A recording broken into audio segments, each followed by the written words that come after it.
Hey guys, welcome back to our channel. NIT Warangal summer internship notification అయితే release చేశారు.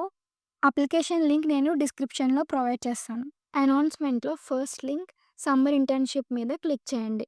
ఇక్కడ ఇంటర్న్షిప్కి సంబంధించి కంప్లీట్ డీటెయిల్స్ ప్రొవైడ్ చేశారు. సో స్టార్టింగ్ అప్లికేషన్స్ వచ్చేసి మార్చ్ 24 నుంచి స్టార్ట్ అయ్యాయి. And last date of application April 11 2025. Announcement of short listing candidates వచ్చేసి April 21కి మనకు తెలుస్తుంది మనకి ఇంటర్న్షిప్ వచ్చిందా లేదా అని ఆఫ్టర్ అప్లికేషన్. నెక్స్ట్ ఈ ఇంటర్న్షిప్ డ్యూరేషన్ వచ్చేసి మే 9th నుంచి జూలై 11 2025 వరకు ఉంటుంది.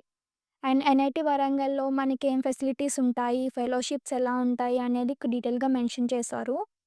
అండ్ హాస్టల్ అకామిడేషన్ గురించి కూడా ఇక్కడ డీటెయిల్గా మెన్షన్ చేశారు.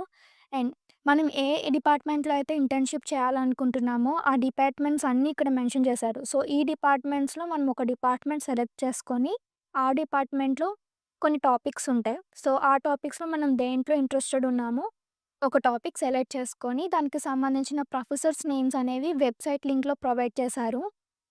వాళ్ళ నేమ్ అక్కడ మనం అప్లికేషన్ చేసినప్పుడు మనల్ని అడుగుతారనమాట. అక్కడ మెన్షన్ చేయాలి. నేను అసలు ప్రొఫెసర్స్ నేమ్స్ ఎలా చూడాలి, టాపిక్స్ ఎలా సెలెక్ట్ చేసుకోవాలి అనేది కూడా నేను ఈ వీడియోలో క్లియర్‌గా ఎక్స్‌ప్లెయిన్ చేస్తాను. లాస్ట్ వరకు చూడండి. సో, ఎలిజిబిలిటీ క్రైటీరియా కూడా ఇక్కడ మెన్షన్ చేశారు. ఎవరైతే బీఈ, బీటెక్, బీఎస్సీ, బీఈడీ చదువుతున్నారో వాళ్ళందరూ గూడా ఎలిజిబుల్ అండ్ అట్‌లీస్ట్ వాళ్ళు సిక్స్త్ సెమిస్టర్ ఎగ్జామినేషన్ అపియర్ అయ్యేటట్టు ఉండాలి. అండ్ ఒకవేళ ఎంఎస్సీ, ఎంబీఏ అయితే వాళ్ళు సెకండ్ సెమిస్టర్ కంప్లీట్ చేసి ఉండాలనమాట. ఇది ఎలిజిబిలిటీ క్రైటీరియా. ఇక్కడ చూడండి. How to reach NIT Warangal. So, ఇది క్లిక్ చేయగానే మీకు లొకేషన్ అనేది తెలుస్తుంది. నెక్స్ట్ ఇక్కడ ఇన్‌స్టిట్యూట్ వెబ్‌సైట్ ఉంది గదా! సో, ఇన్‌స్టిట్యూట్ వెబ్‌సైట్స్ ఓపెన్ చేసి స్టార్టింగ్ అకాడమిక్స్ ఉంది. సో, అకాడమిక్స్ క్లిక్ చేసిన తర్వాత డిపార్ట్మెంట్స్‌కి వెళ్ళాలి. డిపార్ట్మెంట్స్‌లో మనకి డిఫరెంట్ టైప్స్ ఆఫ్ డిపార్ట్మెంట్స్ అయితే ఇక్కడ మెన్షన్ చేశారు. సో, ఈ డిపార్ట్మెంట్స్‌లో మనం ఒక డిపార్ట్మెంట్ సెలెక్ట్ చేసుకొని క్లిక్ చేసిన తర్వాత మనకిక్కడ సంబంధించిన హెచ్ఓడి డీటెయిల్స్ ఉంటుంది. మనం ప్రొఫెసర్స్ డీటెయిల్స్ కావాలనుకుంటే ఇక్కడ అకాడమిక్ రీసెర్చ్ అండ్ గ్రూప్ అని ఉంది కదా! దాని మీద క్లిక్ చేసిన తర్వాత మీకిక్కడ టాపిక్స్ ఉంటాయి. ఈ టాపిక్‌లో మీరు ఇక్కడున్న ప్రొఫెసర్సే వాళ్ళకి మెయిల్ చేయొచ్చు, కాల్ చేయొచ్చు. అలాగే ప్రొఫెసర్స్ నేమ్స్ అయితే మీరు సేవ్ చేసుకొని ఉండాలి. ఫర్ ఎగ్జాంపుల్ మీరు సెక్యూరిటీ ఒకవేళ సెక్యూరిటీ సెలెక్ట్ చేసుకుంటే ఒక ప్రొఫెసర్‌ని సెలెక్ట్ చేసుకొని వాళ్ళ నేమ్ అనేది మీరు కాపీ చేసుకోండి. ఎందుకంటే అప్లికేషన్ మీరు ఫిల్ చేసేటప్పుడు అక్కడ పేస్ట్ చేయాల్సి ఉంటుంది. వాళ్ళ నేమ్ అనేది అక్కడ మెన్షన్ చేయాలి కంపల్సరీ. అండ్ ఇక్కడ నెట్వర్క్స్ అలా డిఫరెంట్ టైప్స్ ఆఫ్ టాపిక్స్ ఉంటాయి. మీరు ఎవరు కావాలంటే వాళ్ళది ఇక్కడ చూజ్ చేసుకోవచ్చు. అండ్ నెక్స్ట్ ఒకసారి మీరు డిపార్ట్మెంట్, మీ టాపిక్ అండ్ ప్రొఫెసర్‌ని కూడా చూజ్ చేసుకున్న తర్వాత మీరు మళ్ళా అప్లికేషన్స్‌కి వచ్చేసేయండి బ్యాక్‌కి.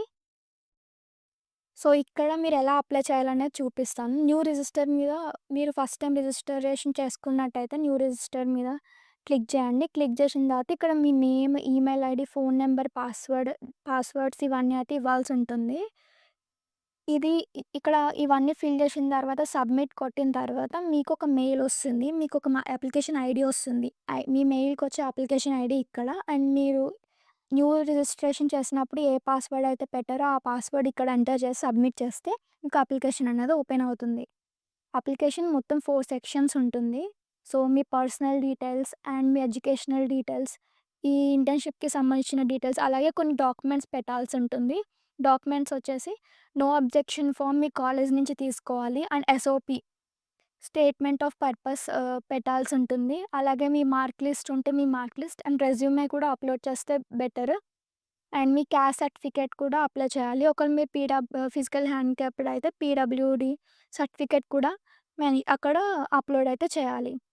అలాగే మీ పాస్‌పోర్ట్ సైజ్ ఫోటో అండ్ మీ సిగ్నేచర్‌ని కూడా మనం అక్కడ అప్‌లోడ్ చేయాల్సి ఉంటుంది. ఈ డాక్యుమెంట్స్ అయితే కంపల్సరీ కావాలి. ఈచ్ సెక్షన్ మీరు డీటెయిల్స్ ఫిల్ చేసిన తర్వాత సేవ్ చేసుకోండి. లేకపోతే మొత్తం డీటెయిల్స్ పోతాయి. మళ్ళీ ఫస్ట్ నుంచి మనం అప్లై చేసుకోవాల్సి ఉంటుంది. చాలా టైమ్ టేకింగ్ ప్రాసెస్ అవుతుంది. సో, సేవ్ చేసుకోవడం అనేది బెటర్ ఆప్షన్ అండి.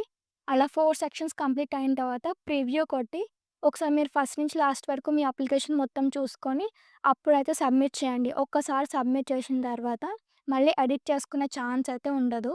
సో, ఒకసారి మంచిగా చెక్ చేసుకొని సబ్మిట్ చేయండి.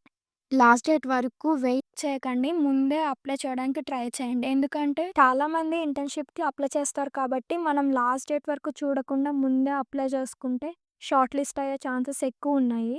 అండ్ మీకేమైనా డౌట్స్ ఉంటే గనక కామెంట్ సెక్షన్‌లో పెట్టండి. నేను ఖచ్చితంగా మీకు రిప్లై ఇవ్వడానికైతే ట్రై చేస్తాను. Thank you for watching this video.